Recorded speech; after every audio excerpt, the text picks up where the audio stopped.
নমস্কার বন্ধুরা, বাড়িতে আমি একদিন লেমন চিকেনের রেসিপি ট্রাই করেছি, তো ভাবলাম তোমাদের সাথেও কেন শেয়ার করব না। তো প্রথমে আমি এখানে চিকেনের পিসগুলো ভালোভাবে ধুয়ে নিয়েছি এবং আদা রসুন আর পেঁয়াজের যে রসটা সেটা প্রথমে দিয়ে দেবো এবং অল্প একটু মশলা বাটা দিয়েছি, যাতে শুকনো লঙ্কার পরিমাণটা একটু বেশি রেখেছি।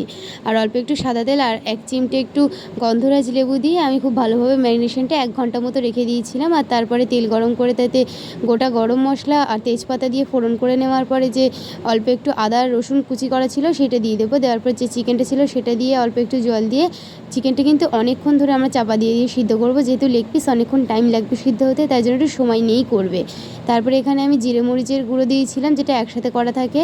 আর তার উপরে আমি একটু অল্প হলুদ দিয়েছিলাম, হলুদ বেশি না দিলেও চলবে।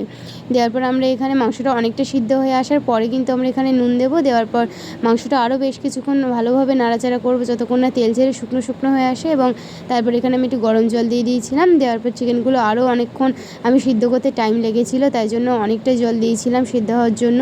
দেওয়ার পর অল্প একটু চিনি আর লেবু দিলেই হয়ে যায়।